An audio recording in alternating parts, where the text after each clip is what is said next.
Liege, está conseguindo me ver? E me ouvir bem? Ver se está funcionando. Tá ok. Obrigado. Nada, só que você não está no modelo, no modo apresentação, não. A gente está vendo o PowerPoint. Sim. Tá, deixa eu ver se eu coloco no modo apresentação e funciona. Só um segundo, Cecília. Agora está na apresentação. Agora foi, né? Perfeito. Oi, Vinícius. Oi, Léo, tá conseguindo? Tá funcionando tudo. Beleza, vamos ser então perfeitamente pontual. Às 3h10 você começa? Apresenta. Coloquei aqui só para ver se a gente já estava tudo funcionando também. Com certeza, a pontualidade é o nosso JP também já nosso entrou. forte. Já estamos aqui para sermos pontual para deixar o Vinícius falar 1h30. Eu foquei em tentar falar, vou comunicar, aliás, 45 minutos eu tento falar, aí eu vou extrapolar um pouquinho, falo 1 hora, ela me interrompe e a gente abre para perguntas, para a gente poder conversar.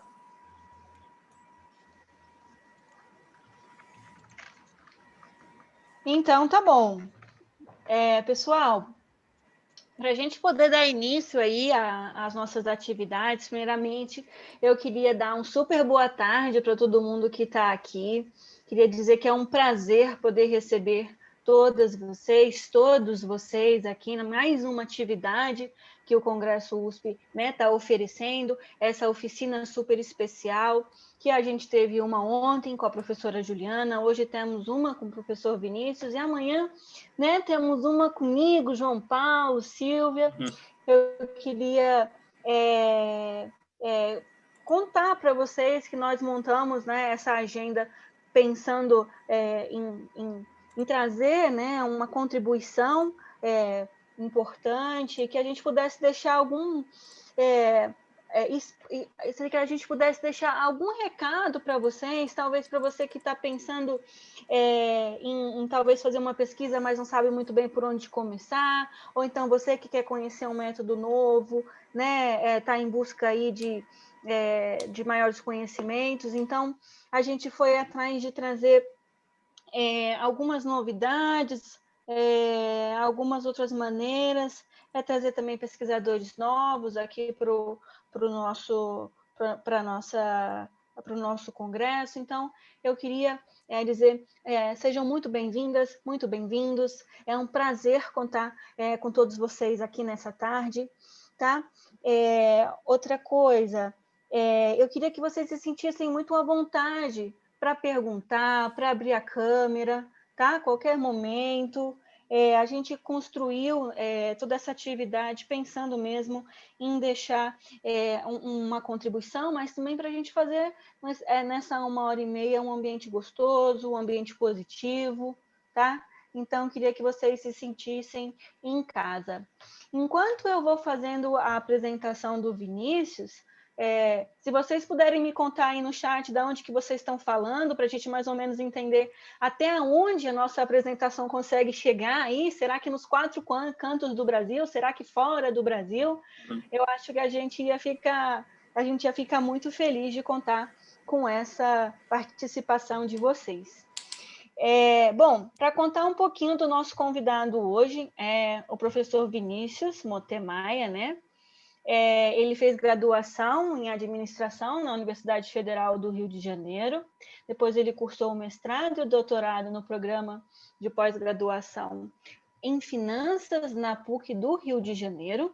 E aí, em 2014, ele já entrou como professor na UFRJ, dentro do programa de graduação em Ciências Contábeis na UFRJ, e em 2018 ele passou a integrar também o corpo docente do programa de pós-graduação, sempre lecionando dentro da área de finanças, tá certo?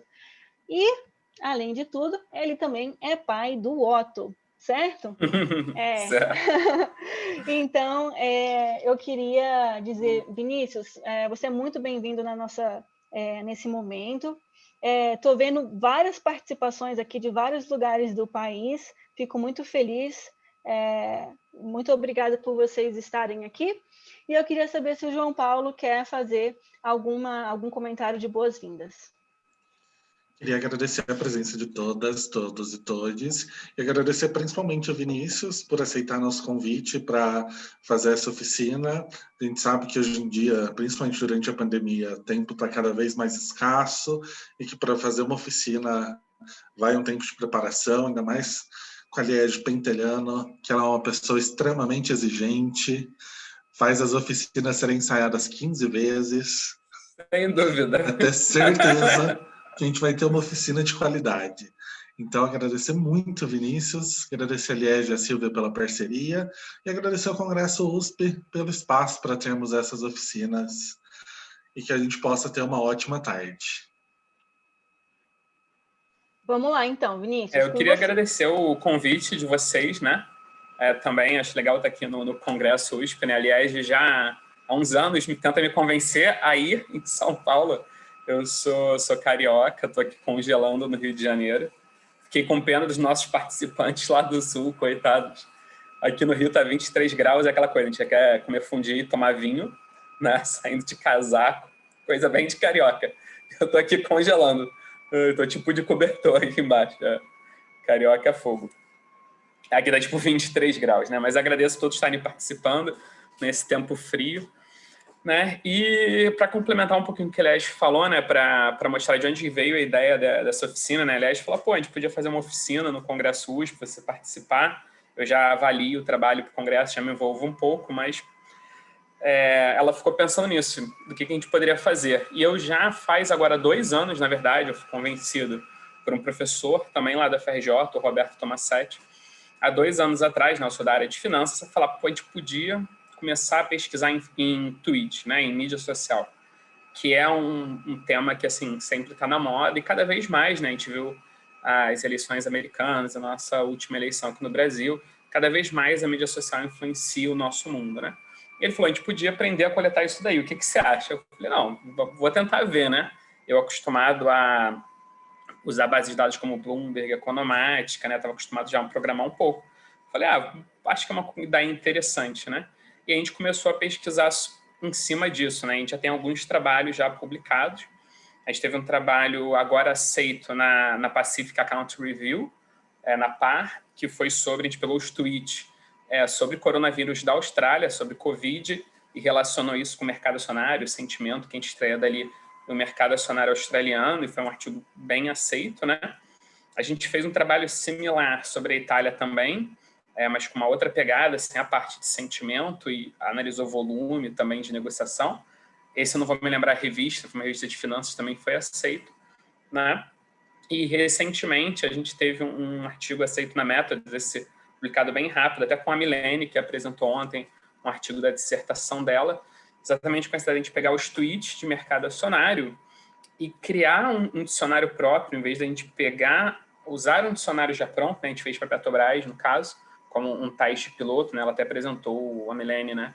Que foi minha orientanda de mestrado, apresentou ontem um artigo, mas a gente publicou na Methods a partir do método, que é você deixar os próprios tweets, né? As próprias informações que estão ali, criarem um dicionário personalizado para aquela empresa, você criar um índice de sentimento a partir daquela própria realidade que se debate daquela empresa, né? Foi uma coisa interessante. E eu acho que aí é um campo, né? Eu tenho tentado animar as pessoas a estudarem isso.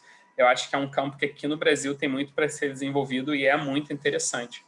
E nesses tempos de pandemia tem uma praticidade, né? Você consegue informação sem sair de casa.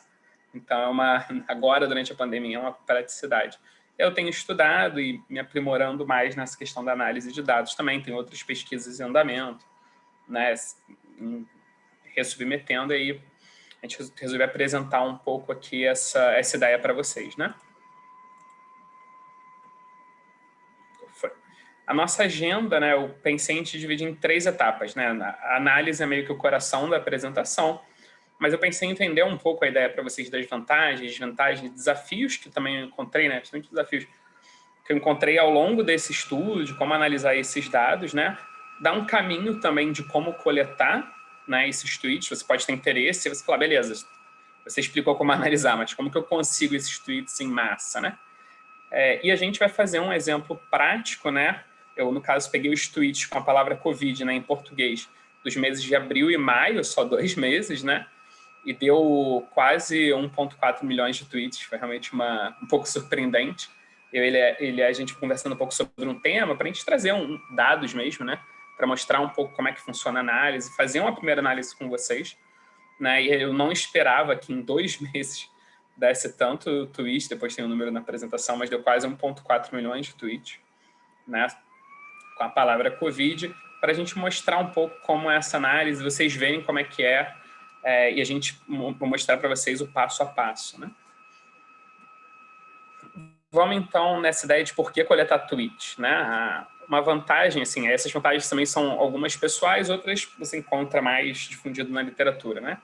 Mas você tem o potencial de coletar muita informação, né? A gente está acostumado com procurar, né, dando informação de opinião das pessoas, né? Você fazer uma survey, ou você pegar material de jornal, né? Eu já fiz artigos pegando material de jornal também, ligado ao mercado acionário, mas com essa mesma ideia. E o Twitter você tem o potencial de pegar uma quantidade enorme de informação, né? Do mundo inteiro, é muito interessante. E nesse momento que está todo mundo trancado em casa, os usuários, as pessoas estão usando mais a mídia social, e você tendo a dificuldade de fazer entrevistas e usar outros métodos, né, que às vezes requerem mais um contato pessoal, né, tem esse potencial bem interessante, né. Você consegue também um número alto de usuários / respondentes pensando no Twitter, né. Vou mostrar depois desses 1 milhão e 400 tweets que eu peguei sobre Covid. Tem a opinião de muitos usuários diferentes, o que é legal. Você consegue pegar muita gente, né? Ela supera um ponto, né? Esses dados, né? Que você consegue essa informação, essas opiniões são dadas sem estímulo do pesquisador, né? Que é sempre uma grande questão na survey, né? De você perguntou para a pessoa, ela tentar responder o que você acha, né? Que você quer ouvir. É sempre muito difícil fazer entrevista, fazer grupo de foco. Sempre tem que ter muitos cuidados. Aqui a pessoa deu a opinião dela de bom grado, você não estimulou nada, ela foi lá e foi falar o que ela acha sobre aquilo, né? Então, sempre me parece algo interessante, ela falou o que ela quis, né? Uma outra vantagem que no começo eu não via isso, mas a gente foi pesquisando e eu achei interessante, eu tenho um artigo que está na Sage Open, que já está em Revise e Resubmit, que é essa ideia de construção de conhecimento de baixo para cima, né? E a gente fez um trabalho sobre fraude contábil. A gente pegou todos os tweets sobre accounting fraud, a gente pesquisou em inglês. E a gente viu que toda a literatura, por acaso, de fraude contábil, ela é toda construída de cima para baixo, né? Os pesquisadores sentam, pensam sobre aquilo, entrevistam uma outra pessoa que cometeu grandes fraudes e dizem o que é uma fraude contábil. E a gente teve a ideia de, mas a sociedade também pensa sobre isso, a sociedade também reflete. Tem um conhecimento aí por trás nesse debate da sociedade.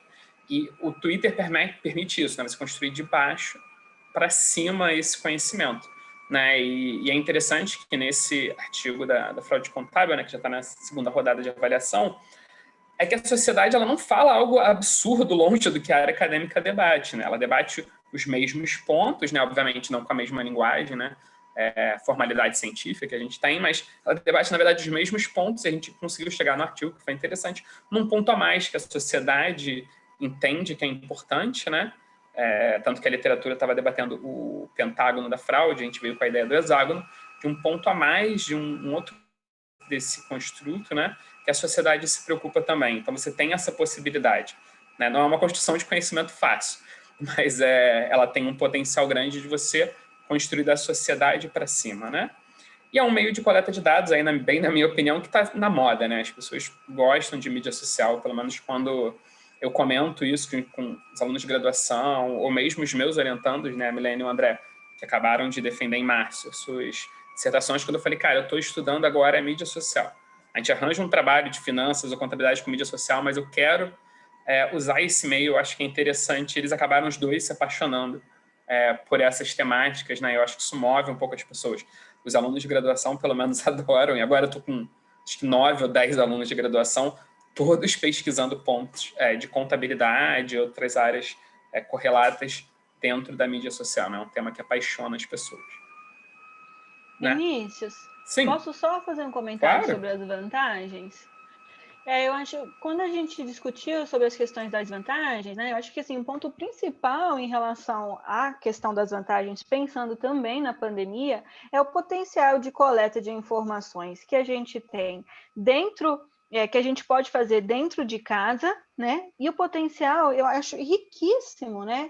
Que em comparação a alguns outros métodos que a gente tem de pesquisa com relação à opinião, com relação a sentimento, com relação à manifestação em relação a algum assunto, é a potencialidade e a diferença de quando você tem uma movimentação ativa para algo que é reativo. Né? O Twitter ele capta uma movimentação ativa do participante, enquanto algumas outras metodologias de manifestação e recepção, né, a gente tem que ir lá e cutucar quem a gente deseja pesquisar.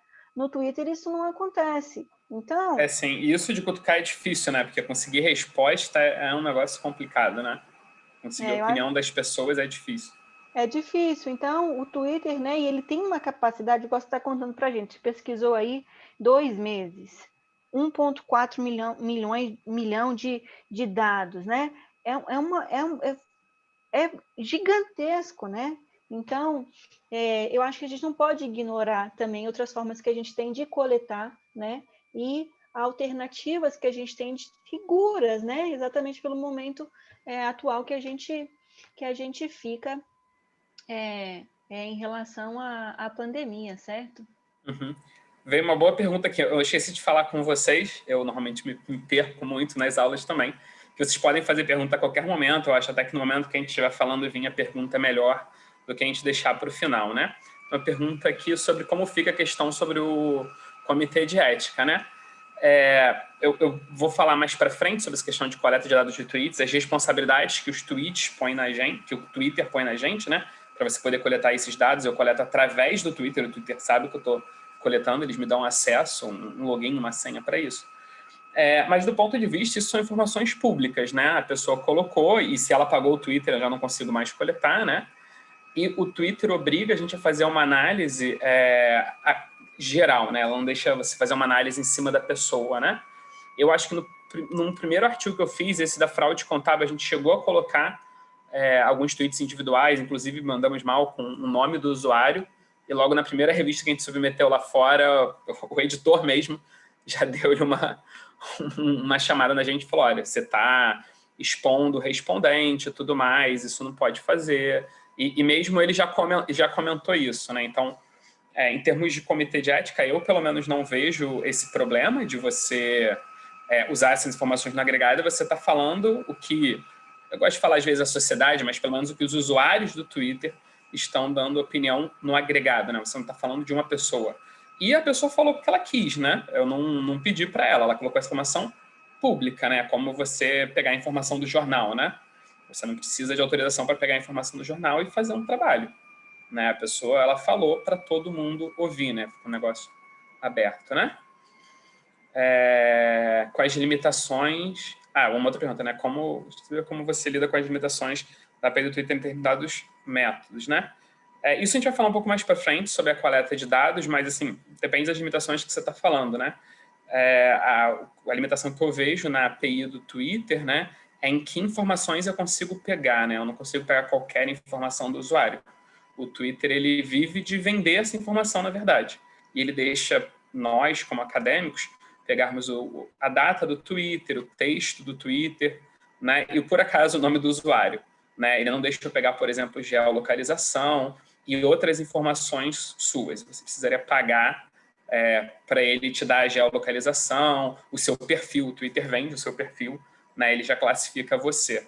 Então, a API ela tem essa questão dela limitar um pouco as informações que você pode pegar, mas como eu foco mais no texto, né, e acabo não fazendo pesquisas no sentido regional, eu não conseguiria fazer uma coisa regional tipo Brasil, só se fosse um assunto naturalmente regional. Né? Mas quando eu estou falando de Covid, por exemplo, os dados que eu coletei, esses dados são do Brasil inteiro, né? Eles não são de uma determinada local, então realmente impõe algumas limitações. Outras limitações eu não vejo, eu consigo pegar quantos tweets eu quiser, a gente vai ver como eu coleto, gasto um pouco de tempo, mas a gente vai andando. Se tiver mais alguma limitação pontual, eu falo. Mas mais para frente eu vou mostrar a coleta, eu vou falar o passo a passo, que é onde ficam os gargalos, né? As desvantagens, né? A gente tem um viés de seleção de palavra do pesquisador, a gente vai ver isso quando a gente for analisar os dados, né? De você, quando você escolhe as palavras para fazer a pesquisa do Twitter, e quando a gente faz a limpeza das palavras, né? A gente precisa peneirar essas palavras, né? A gente pega muita informação, se a gente pega quase 1,4 milhão de tweets, é muita informação, vem muita palavra, né? E aí a gente precisa, então, peneirar isso daí. Você tem que justificar o passo a passo dessa análise com muito cuidado, né? Eu vou mostrar o passo a passo mais ou menos que eu sigo, mas você tem que ter cuidado nessas escolhas. Eu já tomei, por exemplo, várias críticas exatamente sobre isso, né? Um problema, às vezes, quem está lendo fala, olha, você escolheu essas palavras, eu acho que não acreditei na sua escolha, né? Problemas como, por exemplo, quem faz trabalho bibliométrico também encontra, né? Quando você vai pesquisar alguns trabalhos, numa base de dados, você escolhe umas determinadas palavras, né? Por exemplo, para coletar aquelas informações. Então, você tem que tomar cuidado, né? Você tem também, e atrelado a esse viés de seleção de palavras, né? Um viés de confirmação, né? Que, às vezes, alguns trabalhos eu dou uma olhada, o pesquisador corta tanta palavra que ele fica com o que ele quer. E aí você está fazendo um viés de confirmação, você está procurando o que você já quer achar. Você tem que tomar um pouco de cuidado nessa seleção, nessa filtragem das palavras e como você está vendo, porque você acha informação das mais diversas possíveis, isso eu posso te dizer. Eu até brinco com, aliás, que todo tema que eu pesquiso, de fraude contábil, dólar, Covid, tudo, sempre se coloca futebol, política, sexo e carnaval no meio. Né? Encontrei em todos os temas. Você fala, mas até com Covid o pessoal faz piada. O pessoal faz tudo. Se você parar para ler os tweets individuais, você acha de todos os temas. Você tem que tomar cuidado na hora de peneirar para você não gerar esse viés de confirmação. Esse tipo de dado tem uma questão intrínseca a ele que nós não estamos acostumados, né? Eu, por exemplo, trabalho com dados, pelo menos minha dissertação, tese, dados de mercado acionário, né? Preço de negociação. Petrobras fechou com preço ontem, é aquele preço para sempre acabou. Foram negociados tal volume de ação, a mesma coisa. A área contábil, em termos de balanço, ainda que o balanço possa ser depois alterado, né? Se faz algumas correções, passado aquele tempo, o balanço já foi ajustado, é aquela informação para sempre. Essa base, né, essa base de Twitter que você pega é uma base mutável. Se você está pegando informações mais antigas, ela mais ou menos é fixa. Mas suponha Covid, né? Eu peguei informações novas agora, abril e maio, né? Você pode ter tweets lá ganhando e perdendo like e retweeter, que é uma informação que a gente usa, né, também para fazer algumas análises. Alguns tweets podem estar sendo deletados, né, dessa base. Então, é uma base que ela é, em alguma medida, principalmente quando você está com temas muito recentes, né? Trabalhando algo agora, com pequenos períodos, um período recente, tipo o tema, sei lá, CPI, Covid, algo que está bem agora, essa base muda. E é algo que a gente não está muito acostumado, né? Um cuidado que alguns pesquisadores usam é coletar os dados, eu já vi isso, alguns autores relatando isso. Ele pegou os dados, fez todas as análises, e aí, tipo, uma semana antes de submeter, ele recoletou a base dele. Porque não muda tanto, né? Vai sumir um ou outro Twitter, não é um negócio dramático, mas some algumas informações. E os tweets mais recentes, normalmente próximos de você, a quantidade de like e retweeter se altera um pouco. Né? Então, assim, a ideia central normalmente não se altera, mas altera um pouquinho os números, e você fica nesse sentido com uma base, pelo menos no momento que você submeteu, uma base mais próxima possível do que você tinha, né? Mas com o tempo isso pode mudar, né? De qualquer maneira, as pessoas podem deletar as suas contas, deletar seus tweets, etc. Né? Então,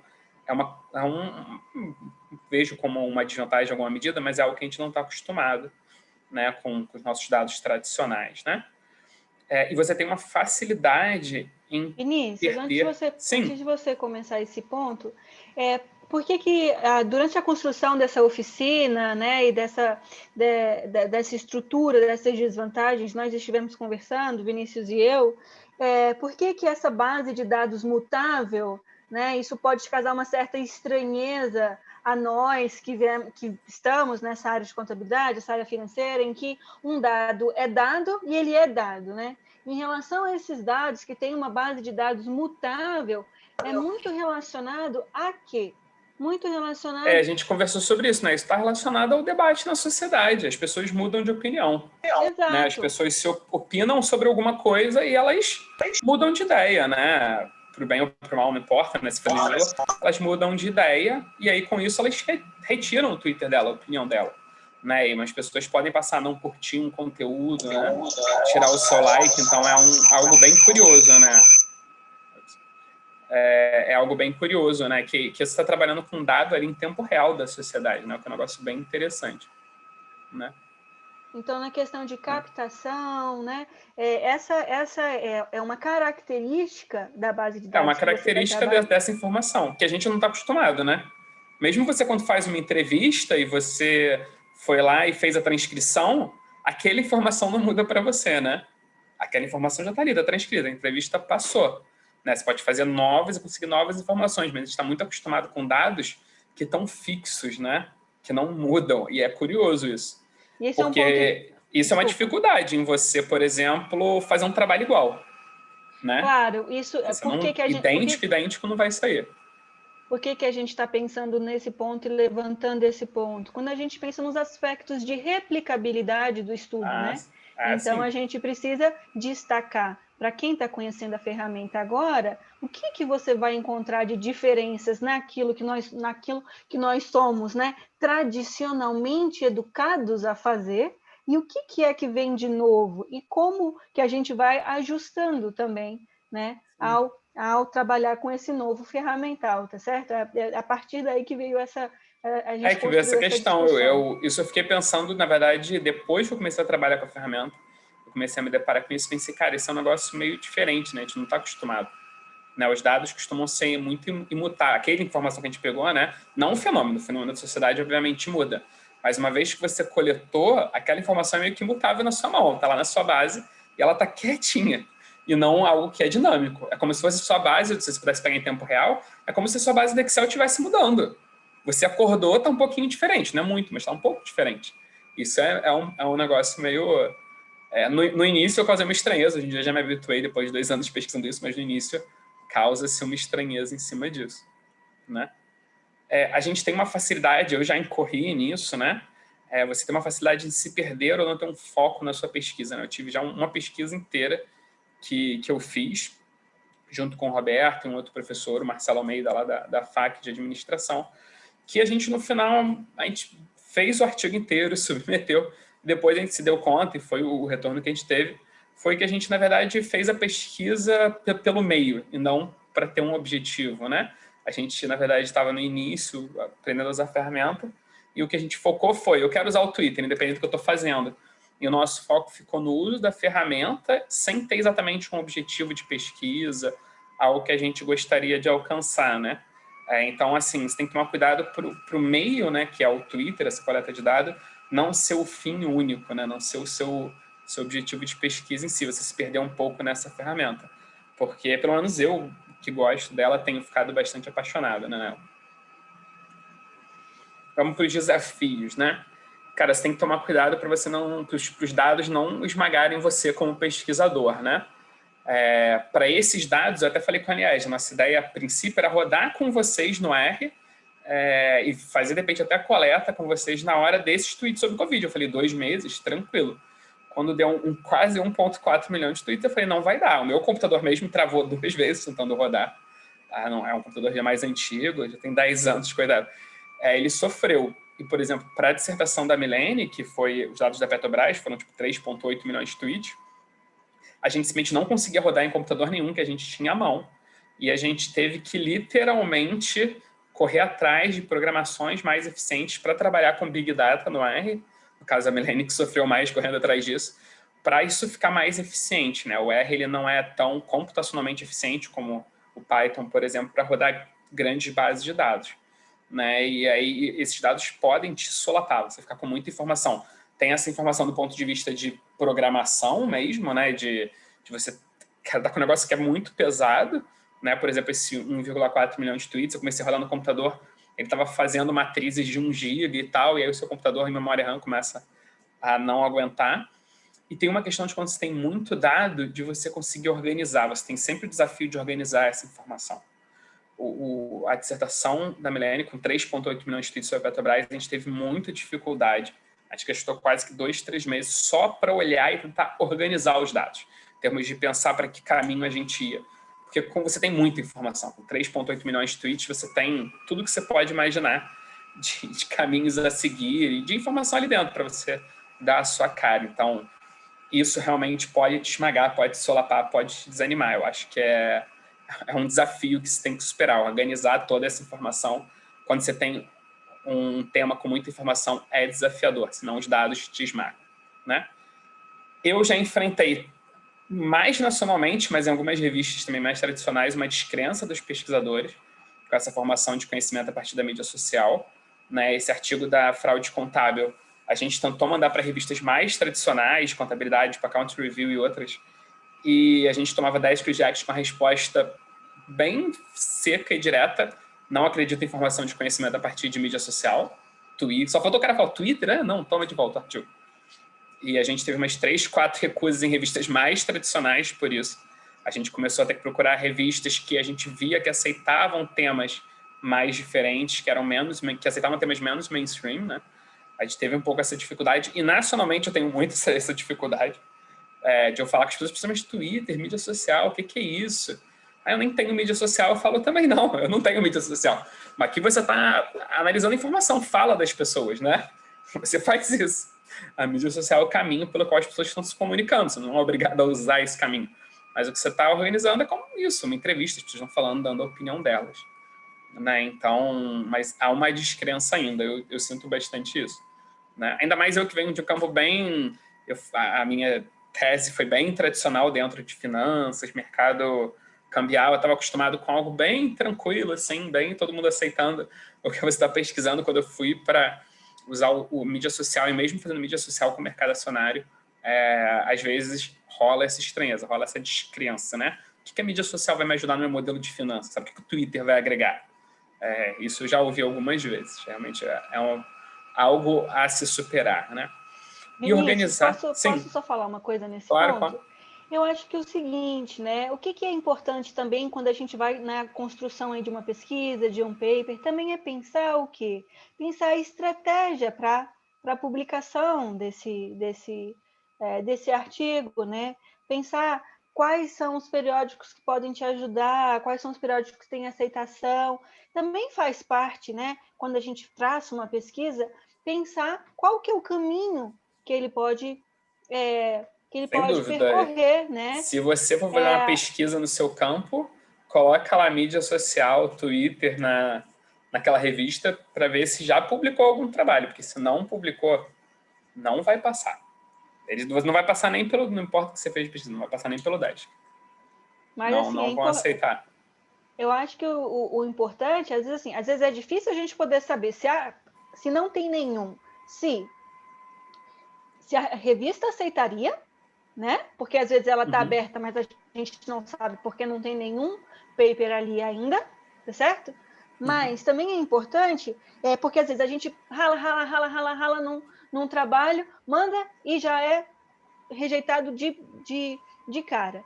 Às vezes é importante a gente também traçar uma estratégia para ver como que esse assunto vem sendo tratado, para que caminho eu posso ir, só no sentido de quê, pessoal? No sentido da gente encontrar um caminho para as nossas ideias, tá certo?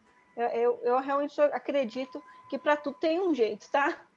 Não, eu acho que... Não desistam do Twitter. Não, por exemplo, a Pacific, que a gente conseguiu ter o artigo aceito, né, ainda vai ser publicado, ela é que tinha acho que 1 ou 2 trabalhos sobre mídia social e que não era na área que a gente estava mandando, mas a gente via que ela aceitava trabalhos diferentes em contabilidade, finanças. Ela aceitava uns trabalhos um pouco mais diferentes.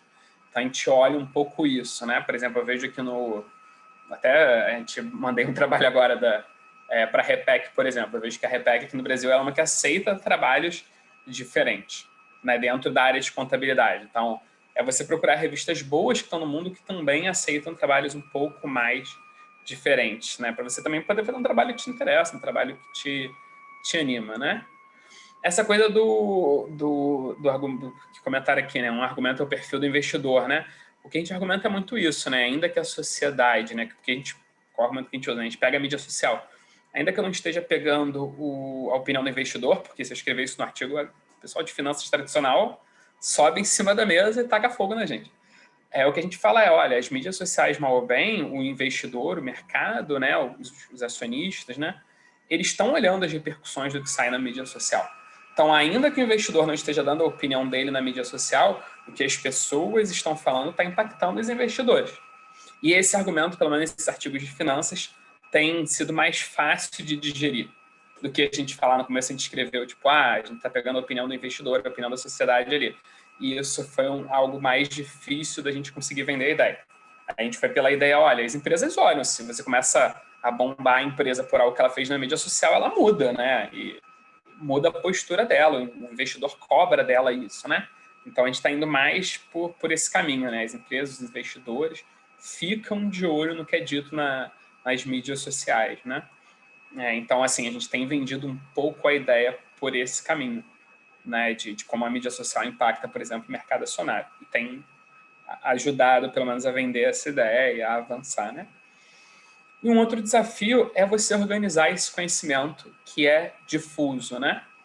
O Twitter, eu sinto que as pessoas, às vezes... Eu não vejo tanto como terra sem lei, mas é onde as pessoas colocam, jogam muito o que elas estão pensando e os sentimentos dela, e por isso que você encontra muita coisa, às vezes, sobre temas que você não acharia que teria alguma coisa, as pessoas colocam lá. Por exemplo, eu estou com uma aluna que está terminando a monografia dela, que ela foi estudar doulas, né? E queria saber essa percepção da sociedade, essa percepção das mídias sociais sobre as doulas, né? Sobre doulagem, e pensar em termos de política pública. É uma profissão que está se estruturando agora e tal, e como a sociedade encara, né? E tem várias dificuldades, porque as pessoas não entendem exatamente qual é o papel da doula, a ideia do que ela representa. Então, a mídia social ajuda nessa questão de política pública, por que caminho que você tem que andar. E a coitada da aluna ficou chocada de quando as pessoas faziam tipo, piadas sexuais, e daí para pior, com o tema de doulagem. E aí eu falei, cara, é um conhecimento difícil, você corta algumas coisas, assim, no sentido assim, abstrai da sua mente, né? E você foca, não era muito. Não era muito Twitter, era menos do que 1%, mas quando você para olhar essas informações, assim, não tinha tanto Twitter assim, era coisa de 20 mil tweets, né? Por isso até que ela resolveu ler os 20 mil tweets. Você acha um conhecimento que está muito espaçado e que tem muitas facetas, e das mais diversas, e algumas surpreendentes. Esse de Covid, eu nem comecei a olhar muito, porque eu já comecei a ver piada. De gente, se eu não pegar ninguém, pelo menos eu pego Covid. Eu, tipo, pelo amor de Deus, essa piada, cara. E como é que as pessoas põem isso para a sociedade, para todo mundo, para os amigos dela? É, tipo, assustador. E é daí para baixo. Então, é difícil você, às vezes, organizar esse conhecimento, né? Você vê o que tem aí de informação, excluir o que é absurdo, que você encontra, e organizar o restante. Não é tarefa fácil, né? Gasta esse tempo, que a gente vai ver na análise o iniciozinho disso, mas você vai ver que é algo que requer muito trabalho, né? Como coleta os tweets, né? A gente tem vários caminhos. A gente tinha um pacote antigamente do Python muito bom, chamado Get-to-Twitter, mas o Twitter mudou em agosto do ano passado, já faz um ano agora. Ele mudou a API dele mesmo, e aí a pessoa, até entrei em contato, por acaso, quem fez o pacote com um brasileiro, por coincidência, e depois um outro cara estrangeiro tinha pego para continuar o pacote, mas o pacote não foi atualizado, era um pacote ótimo, ele pegava os tweets, dava pouco problema, e era maravilhoso. Aí o caminho que eu encontrei depois foi usar o SN Scrap, né, dessa pessoa, o nome dele é Just Another Archivist, né, um pacote para você coletar a URL, né, um pacote em Python bem prático, onde você coloca só essa linha daí. Por exemplo, a pesquisa que eu fiz foi, eu downloadei o pacote em Python, coloquei SN Scrap, Twitter Search, e coloquei Covid, eu coloquei de quando a quando que eu queria, coloquei o filtro de língua, eu queria em português, e os dois filtros que normalmente eu uso, depende um pouco do tipo de pesquisa que você vai fazer, que você pode colocar um filtro para retweeter, então quer dizer, se aquela informação foi retweetada daquele Twitter ali, ele não pega o segundo, né? Ele pega só o original, para você não ter aquela informação duplicada muitas vezes, porque você já vai ter informação de quantas vezes aquele Twitter apareceu dentro da retweetada, daquele Twitter original. Então ele automaticamente corta tweets que foram retweetados. Né? Pode ter Twitter idêntico? Pode. Alguém foi numa notícia e falou para colocar no seu Twitter, né? Compartilhando no seu Twitter vai ter tweets idênticos, né? Pode ter robô, por exemplo, mas se ele foi necessariamente retweetado, né, aquele Twitter dali é só um retweet idêntico, ele não vai aparecer. E também filtrar, isso pode ser interesse da pesquisa ou não, respostas. né? Que a resposta é o quê? Alguém fez um Twitter lá falando de Covid, olha, fiquei doente, peguei Covid, e alguém respondeu embaixo, pô, meus pêsames. Dependendo do assunto que você quer, você pode ter interesse em ter essas respostas a esses tweets originais, né? Ou não. Por exemplo, eu pego resposta quando a gente faz algum trabalho, por exemplo, com a própria Petrobras. A gente pegou os tweets da Petrobras, a gente pegou os tweets que falavam de Petrobras como um todo, sem os replies, né? Sem as respostas, mas a gente formou várias outras bases. Uma, por exemplo, com todos os tweets que a Petrobras fez e com todas as respostas a esses tweets. Que a gente pensou, pô, o que será que influencia no preço dela? Só falar da Petrobras como um todo, então a gente pesquisou Petrobras sem Twitter e sem resposta, né? Com esses mesmos filtros aqui. Ou o que importa é o que a Petrobras falou, para impactar o preço dela, ou o que importa é o que as pessoas responderam ao que ela falou. Aí a gente queria o reply, na verdade, né, especificamente. Então você pode pôr e tirar esses filtros dependendo do que você quer fazer de pesquisa. Te dá alguma maleabilidade aqui, né, para você pegar. E o filtro de língua eu coloquei porque Covid é uma palavra que está no mundo todo agora. Se, por exemplo, colocava muita pesquisa sobre auditoria é auditoria em português e espanhol. Então, o filtro de língua ajuda, né? Essa língua, só para um porém, ela não é a língua do Twitter. O Twitter não leu a língua que você escreveu, né? O idioma é a língua do usuário, né? O usuário disse que a língua mãe dele era português, se foi inglês. Então, eventualmente, você pega, por exemplo, falando de Covid, poderia ter no meio da base, mas, por exemplo, não ficou nas principais palavras. Alguém que é brasileiro e foi morar em outro lugar do mundo e tuita sobre Covid, né, em outra língua. Mas ele colocou lá no Twitter que o idioma mãe dele é o português. Esse Twitter viria para a gente, né? Então, tem algumas limitações, algumas questões, mas, pelo menos nas pesquisas que eu fiz, não tem grande impacto. Né? Para essa agora que a gente fez também, de coletar essas informações, não vem nada muito diferente. Então, agora eu estou com o URL, estou só com o Twitter, né? Estou só com o caminho para esse Twitter, né? Aí, com essa URL, eu posso coletar algumas informações que a API do Twitter me deixa como desenvolvedor. Um texto, quantidade de like, Twitter, né? Eu consigo pegar o nome do usuário, a data que ele fez, algumas informações. E deixei o link nessa apresentação depois, aliás, já tem. Eu não sei se eles vão colocar no site ou vocês pedem para a organização do congresso. Essa apresentação eu falei que ela podia divulgar à vontade, se quisesse colocar no site do congresso não teria problema. Para você ter essa questão, né? Você ter esses caminhos, né? Você pede para virar desenvolvedor do Twitter e como desenvolvedor você vai ganhar um acesso à API. Você vai poder coletar essas informações mais ou menos 60 mil tweets por hora. O que acontece se você estourar isso é que o Twitter vai cortar naquele momento só, vai derrubar o programa para você. Né? Então, às vezes, eu estou coletando e aí, sei lá, a minha internet está muito boa. Eu tenho um teto que eu coloco de Twitter para ele coletar por hora, mas às vezes ele, sei lá, não respeita muito o que eu mando ele fazer. E aí, simplesmente, o Twitter só te derruba. Então, você pode continuar coletando a partir daí. E essa coleta pode ser feita tanto no R como no Python. Por acaso, resolvi usar o Python para fazer e uso essa rotina no TwoPy, né? TwoPy. Que também é uma rotina fácil, você entra lá nesse pacote, tem tudo explicando como você pode usar API, etc. Eu não posso mostrar para vocês, porque o Twitter ele me dá uma senha minha, ele me dá todo um caminho para você, né? Que você não pode divulgar, né? Eu tenho o meu login. Na verdade, ele dá umas 4 senhas, na verdade. Ele te dá 4 senhas tipo, de 20 caracteres. Uma coisa alfanumérica lá estranha, para você poder acessar, né? E se tornar desenvolvedor é complicado? Eu tenho alguma responsabilidade? Se tornar desenvolvedor é muito fácil. Eu me lembro que eu mandei numa terça-feira, você preenche lá e explica para que você quer. Ele te dá bastante espaço, tipo, ele te dá 3.000 palavras, eu escrevi 500. Eu falei, olha, eu sou professor da FRJ, blá, blá, blá, eu gostaria de apresentar o Twitter da aula, assim, para mostrar isso para os alunos. Eu mostro algumas disciplinas minhas às vezes. E eu gostaria de fazer pesquisa com esses tweets, assim, então eu quero esse acesso. Pronto, preenchi, mandei. Ele pede mais algumas informações da FRJ, blá, blá, blá, sei lá, se pediu currículo lá, algumas abobrinhas assim. E passou uns 2 dias, eles só mandaram e-mail falando, tá aqui, beleza, você tem o seu acesso, o seu login foi o que você pediu, a sua senha tá aqui, usa lá. E lê as responsabilidades que você tem. Qual é a responsabilidade? O Twitter não deixa você vender essas informações. Você não pode disponibilizar esses tweets que você coletou, então eu não posso dar os tweets para vocês, né? Ele fala que isso é para o meu uso para apresentar, por exemplo, para os alunos ou para um congresso, né? e para fazer as minhas pesquisas. Então, eu não posso vender, divulgar nem nada, né? Ah, mas eu já vi na internet, em tal site que as pessoas vendem. Eu também já vi, mas é ilegal, você não está respeitando o termo, né?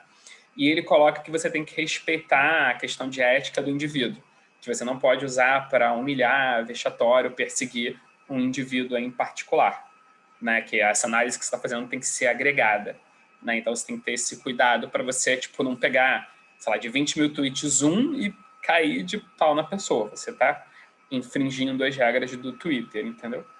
Então, você tem algumas responsabilidades, alguns cuidados para você tomar, né? E, repara, você está usando a sua senha. Então, se você fizer isso, o Twitter vai poder rastrear, porque ele está sabendo o que você está coletando. Ele está sabendo o que você está pedindo, né? E esse caminho, assim, parece é um caminho prático e é de graça isso tudo. O Twitter pagando, se eu não me engano, está em $100, 50 mil tweets, alguma coisa nessa faixa, né? Então, esse 1,4 milhões de tweets, você vê quanto custaria, né? Tudo bem que ele me dá mais informação, como sua geolocalização e o que você quiser, né? Ele tem muito mais informação que ele vende, né? Mas é realmente caro. E esse é um caminho bem tranquilo, né? Aí, o que a gente coletou? Vamos passar para análise. Deu 1.343.000 tweets coletados de abril a maio, com a palavra Covid, de 536 mil usuários. Então, a gente pegou uma informação de muita gente, né? Bastante gente, né? Algumas pessoas às vezes ficam, e isso não é uma pergunta recorrente quando eu falo disso, mas e os robôs, e etc., e essa replicação de informação, né? Tem como você resolver isso? Na hora de analisar os dados, tem. A gente tem a própria análise de texto, né, que o R te permite, ele permite você cortar frases que são idênticas. Então, caso você queira, você pode simplesmente cortar tweets que são idênticos. Existe uma fórmula que é tipo pegar frases únicas, e ele vai simplesmente cortar alguma frase que seja idêntica. Mas eu deixo, primeiro, por acreditar, né, aí como você estrutura a sua pesquisa, né, que a informação esses robôs são usados, né, exatamente porque eles impactam a sociedade, né, eles, em alguma medida, modulam, influenciam o discurso da sociedade, e é esse discurso que a sociedade pensa é impactada por isso, né? As pessoas vão no Twitter para se informar. Então, eu não gosto, ao analisar uma faceta, não ver o que a sociedade está olhando, entendeu? Eu posso discordar que alguns agentes da sociedade estão injustamente influenciando aquilo dali, influenciando aquele discurso, mas tudo bem, a mídia tradicional tem esse mesmo poder, em alguma medida. A mídia tradicional tem poder de foco, né? E os robôs, em alguma medida, fazem essa mesma questão do poder de foco quando eles amplificam, né? Em vez da mídia que tem o poder de foco, né? Quando alguma mídia tradicional resolve filmar uma passeata, ela pode filmar de uma maneira ou de outra, que pode parecer que tem mais ou menos gente. Essa é uma maneira de você pensar o poder de foco dela visualmente, mas ela tem o poder de foco quando ela escolhe falar de uma coisa e não falar de outra. Esse é o poder de foco da mídia tradicional. O robô, ele funciona igual, só que amplificando alguns assuntos, né? E se a sociedade está sendo impactada por aquele assunto, eu prefiro, como pesquisador, olhar aquele assunto daquela maneira, como a sociedade está recebendo. Então, eu deixo os robôs, deixo tudo, né? Tudo bem, alguns assuntos como fraude contábil não vai ter robô, né? Seria impensável imaginar isso, mas, por exemplo, Covid, não tenha dúvida que tem de tudo aqui também. Então, eu prefiro deixar e ver o que a sociedade está olhando, né? Isso daqui é a sociedade, na minha cabeça, olhando no espelho. Então, o que ela está vendo, né? Aí a gente tentar analisar a partir daí para entender esse fenômeno, né? E aí, com a análise preliminar que eu faço normalmente, né? Eles chamam de análise quantitativa. Se for ler os artigos põem dessa maneira. Não acho que seja necessário, mas se coloca. Uma evolução da quantidade de tweets ao longo do tempo e a popularidade e a viralidade, né? A popularidade é o like, né? Like por Twitter, né? Então, o quão popular aquele assunto está tendo. E a viralidade, assim, coisa de pandemia, né? É o quão aquilo se espalhou como se fosse um vírus, né? O quanto aquilo foi retweetado. Então, quanto aquilo se espalhou na mídia social.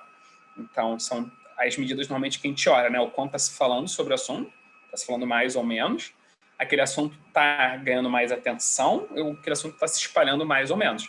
Essas coisas não andam juntas muitas vezes, né? Um assunto pode ficar mais popular, mas não se espalhar tanto, né? E um assunto pode aumentar o quanto as pessoas falam dele, mas as pessoas se interessarem menos. Então, as movimentações são as mais diversas possíveis.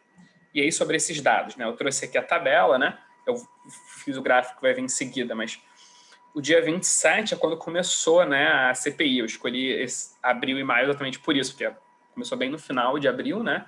Eu falei, eu vou ter um mês antes da CPI e um mês depois da CPI, para pensar, pô, será que a CPI poderia ser um artigo, né?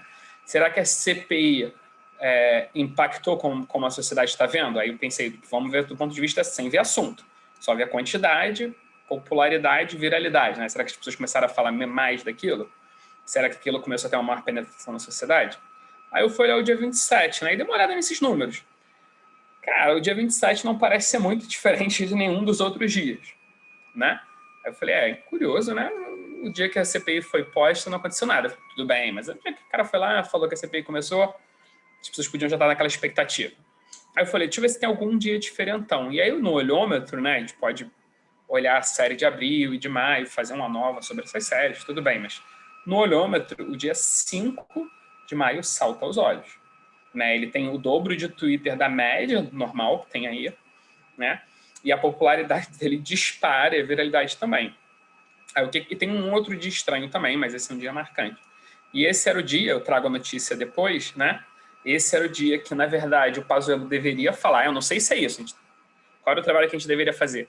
Ler os tweets desse dia, dar uma olhada nos tweets principais desse dia, com mais like, mais retweet. Mas aí também, se eu fosse ficar fazendo isso aqui, eu fiquei com a Liege, até a gente analisou um pouquinho junto. A gente vai ficar 10 horas apresentando e eu gastar um mês fazendo análise disso daí. Mas assim, eu pensei, o que acontece no dia 5 era o dia que o Pazuello deveria falar, e na verdade vai o Nelson Taek, né, falar no lugar dele, né, substituído nesse dia, o Pazuello fala depois. Então pode ser isso, né, talvez todo mundo esperava o Pazuello, ele não foi nesse dia, as pessoas começaram a falar mais desse assunto. Como é que eu poderia ter uma ideia que foi realmente isso? Aí você tem que ler os tweets, parar, filtrar os tweets de dia 5, parar para ler, para ver o que está sendo falado ali. E a ideia dessa primeira análise, né, é você exatamente criando uma história desse assunto. Uma história de porque alguns dias se destoam um do outro, porque alguns dias foram mais populares. Aqui em dia, porque a gente está pensando só em 60 dias, né? Você poderia pensar em mês, em anos, se fosse um assunto mais longo, né? E, por exemplo, eu coloquei os gráficos, né? Esse dia 5, ele destoa, né, em quantidade de Twitter. Ele é o dobro do normal. Mas você vê que em termos de viralidade, o dia 5 não é diferente tanto dos outros dias. E de popularidade também nem tanto. Então, em termos de viralidade, outros dias foram muito importantes. Até quando a gente estava treinando, né, o JP falou, esse começo de abril aí foram os nossos recordes, se não me engano, de morte, né, que a gente bateu. E aí você vê que no começo de abril, pelo dia 10, 11, tem exatamente essa questão da viralidade muito alta, né, que foi quando a gente bateu os recordes de morte. As pessoas o quê? Começaram exatamente a espalhar muito isso na sociedade, essa informação. E a ideia é você olhar se tem algum dia estranho, um mês estranho, um ano mais diferente, se você estiver com outra base, né, outro assunto, e você, dando uma olhada nos tweets e esses gráficos, contar a história. A ideia é essa dessa análise inicial, é você contar a história do que aconteceu. Né? Você vai um pouco mostrando o que aconteceu dentro desse discurso e como ele evoluiu. Sem entrar em assunto, sem entrar em nada, só contando, cara, olha aqui, esse dia aqui no começo de abril, que teve maior viralidade, mais do que, né, o dia lá 5, né, que foi o dia com mais Twitter, foi porque foi o dia que morreu mais gente. Né, foi o dia que a gente começou a quebrar recorde de morte. Então as pessoas não falaram mais, mas as pessoas divulgaram mais essa informação. Né? Então as pessoas não falaram mais do que isso. Então você vai construindo essa conversa, né, nessa análise inicial, e entendendo um pouco seus dados, né? Entendendo o que está aí. Né? Seria como se fosse uma estatística descritiva. Né? Alguns autores gostam de colocar como análise quantitativa, né? Estatística descritiva. Eu, pelo menos, quando eu vendo na escrita, a gente fala de uma análise preliminar dos dados para a gente tomar. Mas é como se fosse a nossa estatística descritiva dos nossos dados mais tradicionais. Né? Aí qual a análise que a gente passa depois? A gente passa então para o conteúdo, que alguns autores falam da análise qualitativa, né? A gente cai agora para fazer contagem de palavras, a gente cai agora para olhar a informação em si. A gente esquece like, retweet, a quantidade de Twitter, e cai para olhar o conteúdo, né? Que é uma análise 100% qualitativa. Né? Qual é a limpeza inicial que a gente faz? Né? A gente faz essa escolha do índice de esparsividade. Né? O que é isso? A gente escolhe, a literatura coloca mais, assim, que eu sempre vejo 1 ou 2%, você pode colocar quanto você quiser, mas é você cortar as palavras. Por exemplo, você escolhe esparsividade 1%. A gente corta as palavras que aparecem menos do que 1% dos tweets. Então, se eu tenho aqui 1.300.000, né, tweets, 1,3 milhão de tweets, será que uma palavra que aparece 5.000 vezes é importante? 4.000 vezes? 100 vezes é importante? Então, se eu escolho 1%, se não me engano, eu escolhi 1% de esparsividade. Eu corto todas as palavras que apareceram menos do que 13.000 vezes. Né? Então, porque a palavra apareceu menos que 13.000 vezes, ela é cortada, né? Porque são assuntos que são muito esparsos. Ah, mas eu quero estudar, talvez, os assuntos menores. Então, faz outro tipo de análise, você foca nessas palavras e faz o contrário, né? Corta as que aparecem muito. Mas, normalmente, a gente corta os assuntos que aparecem muito pouco, né? Então, o normal é 1%, 2%, que, pelo menos, assim, todos os artigos que eu olhei, fica entre 1% ou 2%. Por acaso, na dissertação da Milene, a gente usou meio, né? A gente usou menor, mas era porque a gente queria fazer um dicionário personalizado, e a ideia era, as palavras que aparecem muito não são importantes, porque as palavras que aparecem todos os dias não impactam o preço da Petrobras. Eu quero as palavras que apareçam pouco, mas com alguma frequência. Não adianta a palavra aparecer em 20 anos de dado 3 vezes. Então, a gente trabalhou com 0,5%, na verdade, focou nesse de 0,5% a 2%, 3% aí. Focou nas palavras que apareciam menos. Mas é que cada pesquisa, você mais ou menos vai focar nisso daí, né? Você pode fazer toda essa análise de limpeza de palavras no Python, se você quiser, né? Tem pacotes para isso. Eu acabo usando o R, e eu coloquei no final da apresentação toda a programação que eu uso no R para fazer essa análise de palavras, esparsividade e tudo mais, porque foi o que eu aprendi a fazer. Na verdade, o Roberto me estimulou na época, eu sabia 0 de Python, sabia mais o R, e aí eu comecei a fazer só coleta de dados no Python e essa análise no R, acabei ficando assim. Né? Hoje em dia eu sei um pouquinho mais, mas pouco, eu sou mais acostumado a fazer análise no R. Mas você tem pacotes para fazer isso no Python se você quiser, e normalmente rotinas já prontas, né? Qual é o segundo passo? Então, eu tirei as palavras que aparecem muito pouco, né? Você primeiro elimina o que é chamado, em inglês, eu não achei uma tradução boa para isso, de stop words, que é o a, que, de. São aquelas palavras que estão ali na frase, porque o português nos obriga, né? Mas elas não têm absolutamente significado nenhum na frase. A, o, que, de não tem significado nenhum. Então, você elimina todas elas. Essa você não precisa pensar muito, você elimina, né? E depois você começa a eliminar outros termos, né? Termos de que, dependendo do assunto, também não tem um grande significado. E aí isso varia de assunto para assunto, né? Algumas palavras dentro de um tema têm um significado muito grande, estão bem relacionadas ao que a gente quer ver, e outras palavras, dependendo de outro contexto, né, não têm um grande significado. E por que a gente vai eliminando mais alguns termos? Porque fica muito difícil analisar essas palavras, essa massa de dados, se você tem muita palavra. Né? Por exemplo, essa limpeza que eu fiz inicial, não vou mostrar todas as palavras para vocês, só algumas, só as primeiras, na verdade. Acho que apareceram com maior frequência, porque deu 400 palavras, quando eu usei 1% de esparsividade. Né? Cara, 400 palavras é muita coisa para você analisar e fazer alguma coisa. Então, você vai eliminando um termo ou outro que você vê, cara, esse termo não tem um grande significado, não tem um grande assunto nesse contexto. Então, você vai cortando. E é aqui que você tem que tomar cuidado para não cair no viés de seleção de palavra e de confirmação, que é você cortar o que você não quer. Ah, não gostei dessa palavra. Corta. Entendeu? Não dá. Não é assim, não gostei, corta. Não gostei, não corta. Olha, essa palavra, nesse contexto, ela não está agregando grandes coisas, não está me ajudando. Então, eu vou tirar ela porque ela não tem muita importância nesse contexto específico. Né? Você está analisando um ponto lá e aquela palavra não está servindo de muita coisa. Então, você vai lá e tira. Então, a gente vai eliminando. E aqui que você tem que tomar um grande cuidado. Essa eliminação não pode ser arbitrária, né? Você depois justifica isso no trabalho. Né? E aqui, por exemplo, eu trouxe, né, para a gente analisar, né? A gente vai fazer isso junto, que foi a lista de palavras. Eu coloquei só as primeiras, porque deu 400. Eu falei, não vai rolar. Né? Qual a primeira palavra que a gente sempre corta, né? A palavra que a gente pesquisou, Covid. Era 1,3 milhões de tweets, ela vai aparecer, até apareceu mais, né? Ela deve ter aparecido 2 vezes em alguns tweets.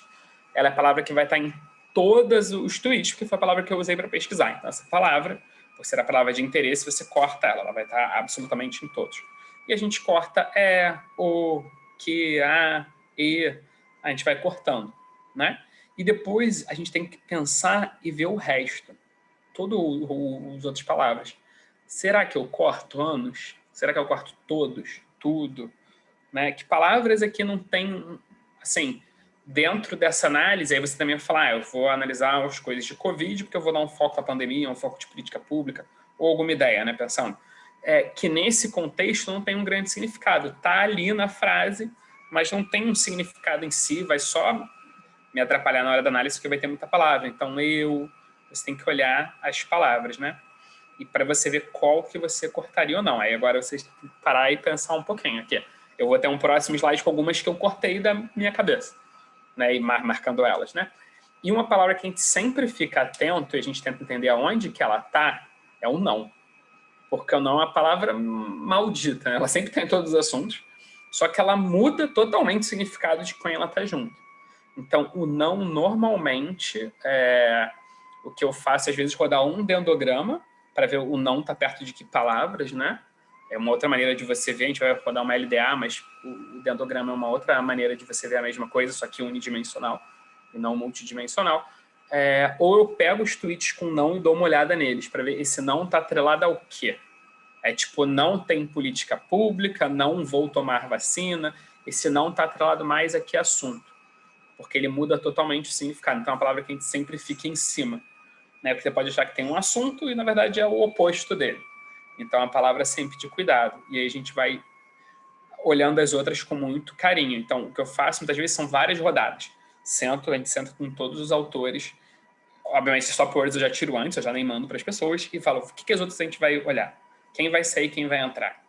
Aí a gente elimina, roda as análises e vai lendo os tweets e olhando e falando, não, acho que essa que a gente tirou não deveria. Ela está muito ligada a tal assunto, ela faz parte da estrutura. A gente não notou. Aí ela volta e faz análise de novo. E a gente vai fazendo isso várias vezes até a gente conseguir justificar porque algumas palavras realmente foram eliminadas, elas não tinham um grande significado, e porque o restante ficou, consequentemente, ou as outras palavras ficaram, né? Isso a gente vai fazendo em idas e vindas, né? Normalmente várias idas e vindas, né?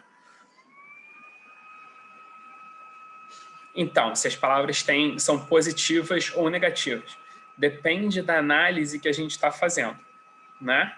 Por exemplo, para mercado acionário, para a Austrália, por exemplo, e para a Itália a gente não fez com sentimento, mas para a Austrália que a gente fez com sentimento, em inglês a gente tem bons dicionários já estruturados e prontos para analisar o sentimento de um Twitter. E não só positivo e negativo, mas o tipo de sentimento, tipo medo, angústia, felicidade, sei lá, e etc. Não me lembro, é uma paleta de 5 sentimentos positivos e 5 negativos, e o que sobra fica em positivo e negativo, quando tem um viés positivo, mas não tem um sentimento específico. Você já tem pacotes para fazer isso mais automatizado para o inglês. Não vou me lembrar agora o nome do dicionário, mas tinha um artigo lá famoso com um dicionário que eu gostei. Por o português, a gente tem dicionários, mas eles são mais pautados.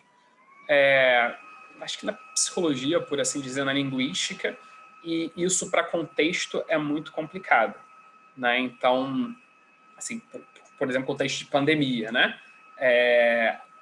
Alto, né? Você subir, né? Normalmente é uma palavra positiva, né? Mas no contexto de pandemia é um alto número de mortes, certamente. Então, o alto, que tem normalmente uma coisa positiva, é preocupante. Para esses assuntos, por exemplo, pandemia, tem muito artigo lá feito fora, né? Para analisar isso, as pessoas focam nos assuntos e nos temas e menos no se é positivo ou negativo. Se você quiser fazer positivo e negativo, você vai precisar começar a ler o contexto.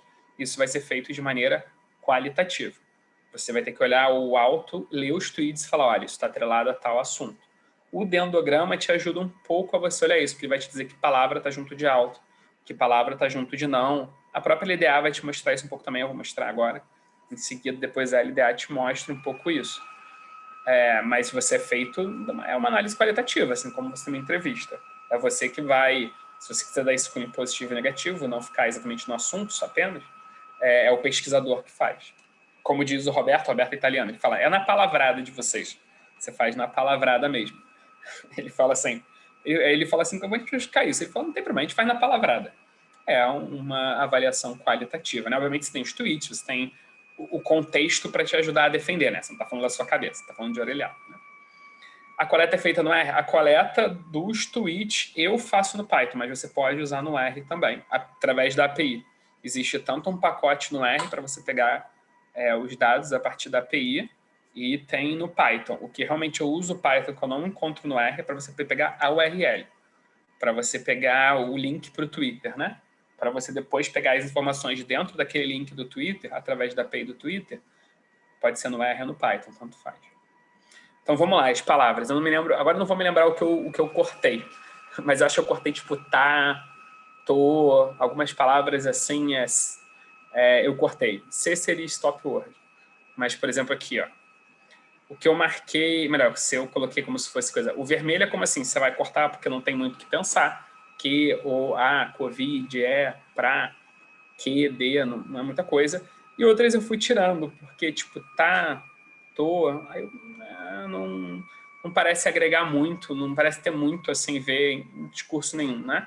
É o que tá mais ali, só para compor a língua, né? O se também, o sobre às vezes faz alguma coisa, né? Mas foi as palavras que eu escolhi. E é aqui que você tem que tomar cuidado, né? Tem essas palavras aqui em amarelo. E o que a gente faz são várias rodadas. Será que eu tiro todos, o tudo, o pode, né? Esse Paulo provavelmente deve ser São Paulo, porque vai estar falando do estado, né? Então você vai lendo. Será que eu coloco o diz, né? O eu, e a gente vai vendo o que a gente coloca e tira. E esse é um trabalho de idas e vindas. Na idas e vindas, até analisando o resultado, que eu vou mostrar depois o que a gente faz mais uma análise, para a gente poder chegar numa lista de palavras que seja uma lista mais fácil da gente analisar e que tenha uma coerência, que a gente não está caindo em nenhum viés de seleção, viés de confirmação, né? A gente está cortando tudo e ficando só com o que eu quero. Né? Eu vou ficar só com o Bolsonaro, presidente, não, pronto, ele é contra. É o que o Twitter diz, eu cortei tudo o resto. Você quer ver todos os assuntos que estão aí dentro. Né? E aqui a análise que eu no começo usava o dendrograma, né? Que ele organiza as palavras 2 a 2, ele vai juntando, né? Que palavra está mais perto do não? Que palavra está mais perto de pessoa? Ele junta ela, tá? Pessoa e não, está mais perto do que? Ele vai juntando assim, o dendrograma. Depois eu conheci essa locação latente e eu não sei, eu não sempre tenho dificuldade de tentar falar esse nome, eu sempre falo LDA, que é latente Dirichlet Analysis, né? O allocation. O que ele faz? Você diz para ele quantos tópicos, quantos assuntos você acredita que tem nessa massa de palavras, e ele, de maneira computacional, né, de maneira de redes neurais, ele tenta organizar essas palavras, ele tenta tirar uma lógica daí. Só que você diz, e aí, mas por que você chutou 3? Não, 3 foi só para mostrar para vocês, eu normalmente rodo de 2 a 10 no início. Como é que é feita essa escolha, né? Como é que você lendo um trabalho, o autor vai te dizer? A regra, quando se faz uma LDA, se você fica com pouco grupo, você vai ter um grupo muito heterogêneo de assunto. Então, você vai ver várias coisas no mesmo grupo, né? E aqui eu não mostrei, eu mostrei só as 10 palavras principais, mas ele organiza todas as palavras. Ele fala, nesse primeiro grupo, Covid é a palavra principal, é a segunda palavra, pessoa é a terceira. E se tem 400 palavras, ele elenca as 400 palavras, da mais importante até menos importante naquele grupo. E ele faz o mesmo para o grupo 2 e para o grupo 3. O que, de maneira geral, a gente olha são as primeiras 10, 20 palavras do grupo. Quer dizer, o topo do grupo, as palavras mais importantes desse grupo estão relacionadas ao quê, né? Todas as palavras vão estar em todos os grupos. Né? Então, a gente olha, nesse grupo daqui, que palavras são as mais importantes? Se a gente começa a ver 2, 3, 4 assuntos diversos, a gente está com um grupo muito heterogêneo. Então, a gente precisa abrir mais grupos. Né? Só que se você abrir demais, né, a palavra que se usa, eles falam que você granula a informação, né? Você vai ficar dividindo, até que você tem uma informação em 2 grupos. Se você começar a ter um assunto que é muito coisa em 2 grupos, você fez grupo demais, né? Então você fica, assim, testando literalmente várias composições, né? Olha lá as 10, 20 palavras mais importantes, né? E começa a ver como esses assuntos estão se organizando. Por isso que é muito importante você ter, e acaba que o Roberto fez doutorado em contabilidade, fiz doutorado em administração. Né? O foco dele é contabilidade gerencial, o meu é finanças. A gente acaba sempre ficando um pouco nesses assuntos, porque você entendeu o assunto, e aí eu sempre estou procurando pessoas de outras áreas para fazer outros trabalhos. Você organizar e saber bem esses assuntos, você precisa conhecer o tema. Né? Eu trouxe de Covid aqui, porque é um tema acho que na moda, obviamente, está vendo essa pandemia desgraçada há 1 ano e 3 meses. A gente não aguenta mais essa pandemia. Mas é interessante você pegar um assunto que você conheça, porque você vai ter que olhar e falar, ler essas palavras e falar, cara, aqui tem 2 assuntos. Aqui tem 2 conceitos, então eu preciso fazer mais grupo. Ou você vai ler as palavras principais de, quando você tiver 10, 20 grupos, né? E você vai falar, não, calma aí, esse assunto aqui está em 2, eu granulei demais. E aí você fica achando a quantidade de grupos ideais, né? Literalmente. Então, você tem... Isso aqui é um... Por isso que a gente se ele pega as palavras, limpa um pouco, roda a LDA, olha vários grupos e conversa e fala, não, a gente tirou palavra demais, ou tem palavra aqui que está ficando muito grupo e não tem grande significado. A gente conversa, tira a palavra, roda de novo. E assim a gente vai, até a gente fechar em alguma coisa que a gente consiga entender. E, por exemplo, você olha já o da esquerda, né, que eu rodei com todas as palavras lá, e você começa a tirar as palavras em vermelho, né, que foi aquelas palavras que são as stop words, né, e, por exemplo, o tá, que é uma palavra que para mim não tem grande significado, e você começa a conseguir olhar melhor cada grupo. E a ideia aqui é você dar um nome para o grupo. Né? Você dá um nome. É tipo, o primeiro grupo fala de que assunto? Entendeu? O segundo fala de quê? Entendeu? Né? O segundo deve estar falando, parece ser, né? A gente depois também pode ler os tweets para ajudar, mas Bolsonaro é contra a vacina e as mortes, né? E a CPI provavelmente está mostrando, né? Alguma coisa nesse sentido. Aí você começa a dar nomes para isso aqui, né? E o que é esse número embaixo, né? Esse número é que ele te dá, caso você sorteasse aleatoriamente um Twitter, é a probabilidade do Twitter ter aquele assunto como prevalente. Então, se você tirasse um Twitter aleatório desses 1.300.000, né, 1,3 milhão, você tem 33,3% de chance daquele Twitter ser do tópico 1, né? 35,2% de chance de ser do tópico 2. Você mostra um pouco essa prevalência. Esses grupos normalmente são mais ou menos equilibrados. Você não vai achar um grupo com 40%, outro com 10%. Né? Eles são mais ou menos equilibrados, mas ele te diz um pouco também. Você pode ter assuntos, assim, pontos que você quer saber. Você fala, olha, esses 3 assuntos dominam 70% do discurso. Esse outro assunto aqui diz só 20%. É interessante que essa probabilidade também, né, essa porcentagem, te dá uma ideia de como você pode analisar, né, e fazer isso daí. Ele forma categorias. Ele te diz que palavras... Você diz quantas categorias tem, né? Você diz quantos grupos. Você fala, eu acho que esse dado aqui, essa massa de palavras, né, tem 4 assuntos. Ele fala, beleza, então eu vou tentar organizar isso aqui em 4 assuntos e vou te dizer quais são as palavras principais de cada um desses assuntos. Ele classifica, né, todas as palavras em todos os assuntos, mas ele classifica da palavra mais importante para menos. Por isso que você vê que Covid fica sempre no topo. Não importa se você fizesse 3, 4, 20, 40 grupos, Covid é sempre ficar no topo, porque Covid tem todos os tweets. Então ele vai falar, olha, Covid é uma palavra que é muito importante, tem todos os tópicos. Por isso que você corta ela, né? Porque ela é a palavra de pesquisa, né? E aí você começa a ver as outras, né? E aí você quer saber se tem mais ou menos grupos e vai tateando aí. E o charme depois da LDA, além da divisão das palavras, é você dar nome para isso daí, para esses assuntos. Fala, olha, talvez um esteja falando de política pública, né? O primeiro está claramente falando de morte todos os dias, das pessoas morrendo. As pessoas falam disso, né? Da quantidade de mortos diária, né? E aí você tem que ficar vendo as outras, né? Não vou fazer, sei lá, você vai lá em casa ou está em casa, né? Essa coisa de você ficar em casa, né? Ficar em lockdown parece ser o terceiro assunto. Esse é um pouco o que você faz, esse é o charme dessa LDA, que é uma análise que eu acho bem interessante, né? A gente pode ir por outros caminhos, como eu comentei, para o artigo da Austrália, da Itália. Para o da Itália, a gente focou mais em quantidade de Twitter, fez bem mais no início da pandemia. E o da Austrália, a gente foi mais para a cidade de sentimento, né? O sentimento dentro desses tweets impacta no mercado acionário, a relação deles, né? Poderia ser isolamento social, exatamente. A terceira está falando de isolamento social. O cara está falando, eu vou ficar em casa, gente, fique em casa, eu estou em casa, né? Ou misturado também, né? A gente poderia olhar mais palavras, né? Poderia ver a 11ª, 12ª, 20ª palavra importante. Poderia ser pessoas falando, olha, eu estou em casa, o outro, então eu vou na sua casa.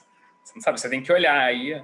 Assim, é que aqui a gente não parou para ler os tweets também, né? Você faz todo esse trabalho de análise, mas é você chegar depois e olhar os tweets também, para entender esse assunto. E se for o caso, talvez dividir, né?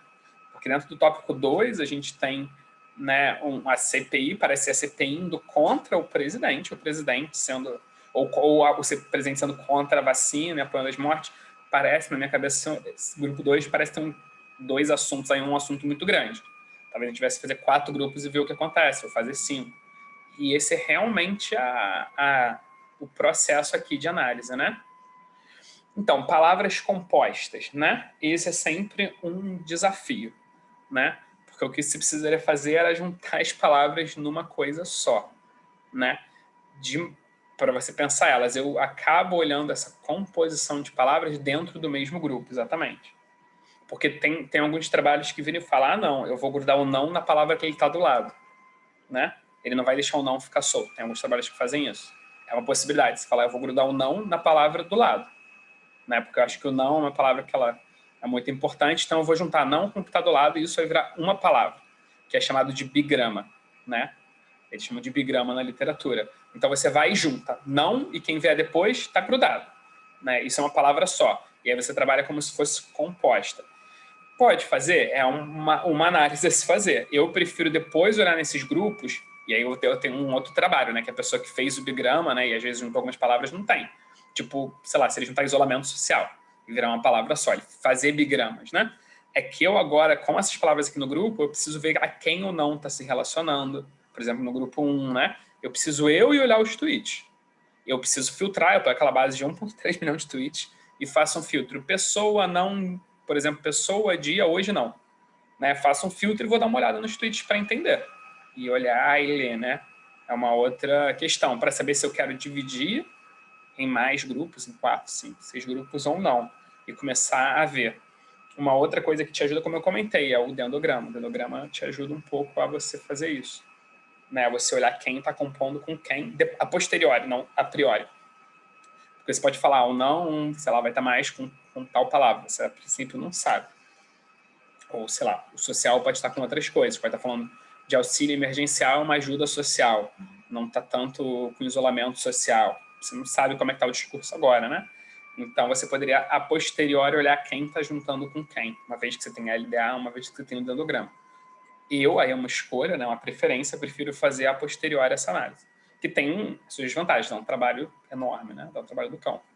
Você olhar isso daí. Mas a gente vai bem caminhando assim. A minha experiência com isso daqui, eu posso te dizer, eu faço no AdConf do ano passado, né? Eu acabei conhecendo a Gisele, que também é amiga da Liege lá, faz o doutorado na USP. Aí que ela falou, fez uma apresentação super legal no AdConf, falando sobre trabalho, precarização. E aí eu convenci ela, conversando com ela, eu fico, coitado, doutorando Jesus, a colocar na tese dela, não sei se vai entrar na tese dela, mas a gente está fazendo um trabalho junto, de essa precarização, né, olhando o foco a precarização a partir do Uber, né, a partir dos motoristas de aplicativo, olhando os tweets e os assuntos. E aí, o que eu posso dizer assim, tanto de pesquisando com ela e com outras pessoas, é que é algo que requer você ir fazendo também, um tipo de análise que você vai aprendendo e se ambientando e se sentindo confortável.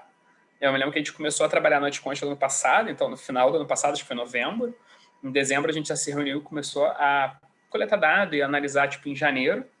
E eu me lembro que agora a gente teve uma reunião, deve fazer umas 3 semanas, um mês, que ela falou, pô, agora eu estou me sentindo mais habituada a esses dados. A gente precisou de 6 meses da gente olhando os dados, indo e voltando, vendo, a gente refez a pesquisa várias vezes. Ela falou, não, pesquisa com essas palavras, os tweets, pesquisa com essas palavras, até ela se sentir confortável. Então, essa apresentação, em alguma medida, não é para, tipo, ensinar uma receita de bolo, né, em alguma medida. É primeiro para atrair a sua atenção, falar, olha, tem muita informação aí à disposição, tem um banco enorme de dados públicos, né, à sua disposição que você pode pesquisar. Cara, vamos lá, se motiva. Basicamente, quase te vendendo a ideia que o Roberto me vendeu 2 anos atrás. Falou, cara, eu acho que o Twitter é super legal, a mídia social é o que a gente precisa pesquisar, tem muito dado lá. Vamos analisar isso daí. E aí ele também nem sabia analisar. E a gente foi aprendendo e desenvolvendo. E no começo a gente não fazia metade das análises que eu estou mostrando aqui para vocês. A gente foi melhorando nesses 2 anos. Hoje em dia a gente já tem alguns trabalhos publicados, né? Usando, né? Vindo a partir da análise de Twitter, né? Liege? Daqui a pouco a gente vai ser cortado. Acho que a gente tem 3 minutos. Não, tô aqui, pode ir. Mas se alguém quiser conversar, eu acho que acabou. Aqui eu deixei o script da análise do R, o script da análise de palavras, né, que aí foi um script que eu fiz, e com LDA, né? Tem uma linha aqui que está tirar palavras indesejadas, que é para você eventualmente cortar umas palavras específicas, se você quiser, você coloca as palavras que você quer aqui, e ele, jogando o texto ali no início, ele faz, né? E aí tem a LDA, etc. Você sempre pode ler os pacotes também, né? Tem os pacotes que eu usei. Mas isso é para fazer análise de palavras. A parte de coleta tem aquele início da URL, né? Do SN Scrap, no Python, e depois análise na API, da senha, etc. Aí fica como um pouco você, né? Você tem que virar desenvolvedor, mas não é difícil. É interessante, tem muita informação legal aí. Aí eu deixei aqui, aliás, já tem isso, falei que ela pode divulgar sem problema. E saber se alguém tem alguma dúvida. Deixei aqui no final, deixei meu e-mail também, se você quiser mandar e-mail, tiver interesse em fazer alguma pesquisa, alguma parceria, né? Estudar coisas no Twitter eu estou sempre interessado. Coletar Twitter está virando um pouco a minha diversão, esse meu ganha-pão de pesquisa, por assim dizer.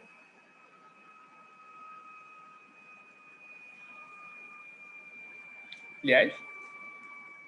E aí, pessoal? Quem quer fazer alguma pergunta?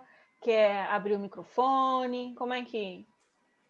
Já fez todas as perguntas? A gente foi respondendo algumas, né? Eu não sei se aquela das limitações eu consegui responder todas, né? Do que a gente fica limitado para pegar e fazer um pouco.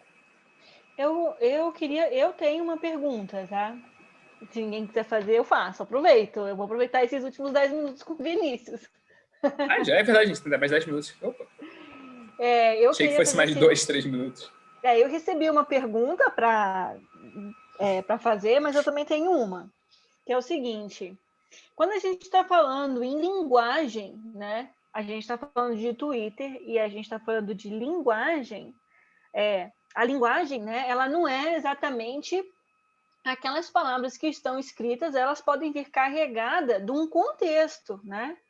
Por exemplo, o que eu estou falando? Às vezes, uma postagem no Twitter, ela é o quê? Carregada de ironia, né? Então, quando a gente vai transformar isso em base de dados, como que a gente pode trabalhar a questão da ironia, né? Porque às vezes você pode falar que algo é muito bom, mas se você lê a frase inteira, na verdade, se você conhece o contexto da realidade, você sabe que, na verdade, não é bem aquela frase não significa exatamente o que está escrito com aquelas palavras. E se você transforma isso para dentro da base, como que você consegue, né, trabalhar com essa questão? Um exemplo que eu pensei foi a questão da ironia. Como que a gente faz essa tradução? A gente toca em duas coisas, né? A primeira é naquele desafio que eu comentei, né? Você organizar esse conhecimento não é fácil, é desafiador você exatamente entender essa informação que está ali, que é você organizar isso tudo. Isso é um desafio. E aí, o segundo ponto para a gente resolver isso daí é que a gente primeiro tem que tomar um cuidado, né? Que é você não tentar olhar um Twitter individualmente. Isso é um cuidado que a gente tem que ter. Mas trabalhando com 1,3 milhão de tweets, né? Se uma pessoa realmente num assunto, uma ou duas ou 10, mas uma quantidade pequena, usar aquela mesma palavra de uma maneira diferente, a gente não tem como pegar nesse sentido, né? Fica um negócio muito, muito pontual e se perde naquela grande massa, né? O que, pelo menos, eu tento olhar, e pelo menos penso que essa criação de conhecimento e organização, você tentando olhar com um todo que as pessoas estão falando, né? E não o exemplo que eu dei lá da doula, né? Da pessoa fazer uma piada sexual com doulagem, cara, que é um negócio meio bizarro. Ah, mas é pouca gente? É pouca gente. Aí a gente releva um pouco. E às vezes ele usa palavras, né? Que outros estão usando em outro contexto. Então, isso quando é de maneira assim, pontual, pequena, por exemplo, pegar Covid, né? Quando a pessoa faz a piada nessa base tinha, né? Ah, se eu não pegar ninguém, não estou pegando ninguém na pandemia, pelo menos eu pego Covid, ele está usando pegar Covid na minha cabeça em outro contexto, né? Não com o mesmo. Tipo, você lá chateado, porra, peguei Covid, que saco, pô, tô com medo. E o cara tá olhando, na verdade, de uma maneira jocosa, mas é diminuto, era uma quantidade pequena, né? Então, nesse sentido,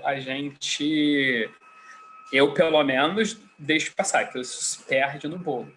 O que realmente é interessante você entender o contexto, e é isso feito, como eu comentei, lendo, é você tentar pegar aqueles assuntos e ler como aquele assunto está sendo apresentado.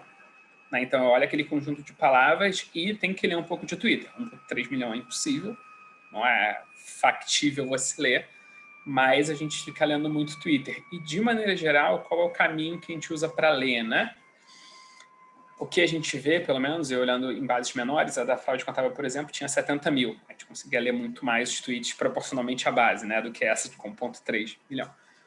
É você organizar os tweets de mais like e retweeter para menos, porque são esses que ganham mais atenção, que normalmente modulam a maneira como aquele assunto é falado, né, de maneira geral. Então, tipo, se você lá os primeiros 500, 1.000 tweets, né, você lembra 500 frases, 1.000 frases, um negócio dramático, né?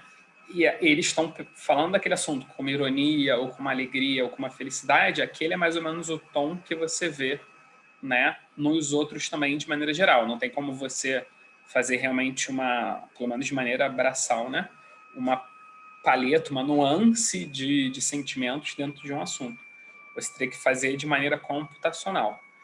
E pelo menos dicionário em português para fazer isso bem feito para todos os assuntos, eu pelo menos não encontrei nenhum dicionário.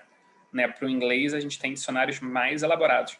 Esse dicionário, por exemplo, que eu comentei que eu usei para a Austrália, ele é um dicionário em inglês, na verdade, o cara fez para tipo, vários países. Ele pegou tipo, inglês da Austrália, pegou inglês da Inglaterra, inglês americano, de regiões dos Estados Unidos, e o cara conseguiu fazer um dicionário por contexto. Então, quando ele olha aquela palavra, ele olha as palavras que estão aparecendo juntos, para tirar o sentimento, né? E isso, para o Brasil, pelo menos, eu não achei um dicionário desse. Né? Então, para o português, como brincava um professor meu durante o doutorado, você faz da maneira tupiniquim, que é selecionar os tweets e dar uma lida mesmo neles, e tentar ver a partir do tweet que ganharam mais foco, mais viralidade, mais popularidade, você meio que tentar dar o tom daquele assunto. Né? Não achei... Os dicionários realmente que eu já vi até hoje, eles são dicionários mais geralzões. Então, alto é bom, baixo é negativo, e pelo menos dicionário com nuance de raiva, angústia, etc., sentimentos negativos e positivos quebrados português, eu nunca vi. Vamos ver se tem mais alguma pergunta aqui. Ah, sim, a apresentação está aí. Aliás, eu tinha mandado para ela. Vinícius, antes de você responder, tem mais uma pergunta, eu acho que é do Rafael, mas estou com medo da gente encerrar aqui. Eu queria agradecer você ter aceitado aí vir participar com a gente, ter tirado o seu tempo, né? Que imagino, né? Todo mundo aí com a vida corrida na pandemia. Queria agradecer a todo mundo que participou aqui do início ao final com a gente, nessa 1h30, ficou aqui com a gente escutando. Ficou me aturando aqui, enganar vocês aqui um pouquinho. Que ficou com a gente aqui, que mandou as perguntas. Queria agradecer a participação de vocês por estarmos aqui na conferência, mesmo numa situação adversa como essa que a gente tem vivido. Então, queria dizer assim que quem faz todo o trabalho, todo o congresso acontecer são vocês, né? São vocês que nos motivam a correr atrás, trazer pesquisadores diferentes. Então, também não posso deixar de agradecer o apoio do congresso. Então, fica o meu muito obrigada. E foi um prazer te ter aqui, agradecer em nome aqui da nossa linha, da linha de Covid, né, que tem recepcionado aí esses trabalhos, a sua participação, a sua disponibilidade, e a todo mundo que participou, nosso muito obrigada. Obrigado também pelo convite, acho que foi muito legal a gente vir, né? Eu gosto de vender essa ideia, de tentar galvanizar as pessoas a estudar esse tópico. E esses estudos de Covid, né? A pandemia colocou vários problemas, né? Para a gente fazer pesquisa, tem essa questão de coleta de dados, tem essas coisas pessoais também, né? Todo mundo está com problema. A pandemia, eu acho que já cansou todo mundo. E eu achei, isso me motivou também de falar de um tema que eu me apaixono, para tentar animar as pessoas, ver que é possível fazer pesquisa, que é possível a gente continuar caminhando e se motivando mesmo nesse momento, né? A gente tentar também animar um pouco as pessoas e fazer um congresso legal, dividir conhecimento, é sempre bom. Se alguém depois quiser, pode me mandar e-mail, se tiver alguma dúvida, quiser conversar, perguntar alguma coisa, pode sempre mandar e-mail, eu respondo sem problema. Pessoal, com relação à gravação, eu vi que algumas pessoas estão com algumas dificuldades técnicas com relação à conexão e tudo mais. a informação que me foi passada é que, por enquanto, os slides estão disponibilizados, eles estão no chat, tá? Só pesquisar aí, passar na... É só você subir um pouquinho que tem aí. Eles estão aí. E aí que a oficina está sendo gravada, né? Então, mais para frente o Congresso deve disponibilizar. Mas qualquer coisa você pode mandar mensagem para o Congresso lá, para o e-mail do Congresso, que eles provavelmente vão disponibilizar, tá certo? Então, é isso. Eu queria agradecer. Não sei se alguém quer abrir o microfone, quer aparecer no... É que a gente tem... Já me avisaram que em 4h40, né? Eles desligam, eles chutam a gente. Eles expulsam a gente da sala. Expulsam a gente da sala, então a gente tem 1 minuto e meio aí. Para alguma coisa. Tem 1 minuto para contar a piada, se você quiser contar uma piada aí. Não, eu já comecei contando piada. Hoje é dia de comer fundir, vinho. Não, cara, o Rio tá muito ruim. 20 graus aqui no Rio, 20 e pouquinhos hoje. Tá muito frio. Os cariocas não somos feitos para isso. Não somos feitos para essa temperatura. E você tem um último... Silvia. Aqueceu esse frio, né? Pois é. E é isso. Queria saber se alguém quer deixar um e-mail, alguma coisa, fazer um último comentário. Nós estamos aí no último minuto Antes da gente da ser nossa automaticamente oficina. expulso. Já estou com saudade de vocês. Um abraço virtual. Um abraço virtual para todo mundo. A gente se vê amanhã, hein, na próxima oficina, hein? Amanhã tem oficina de novo, de entrevistas. Tá, mas sim, pessoal? amanhã você e o JP que apresentam, fazer propaganda. A Silvia, todo a Silvia mundo vai estar aqui. Vocês vão estar aí de volta aí representando. Espero todo mundo. Meu relógio deu 16h40, continuamos aqui. Meu também. Então acho que eu vou dar tchau, gente. Vamos saindo. Ou a gente pode começar outra oficina, seja expulso da sala automaticamente. Tchau, pessoal. Tchau, gente.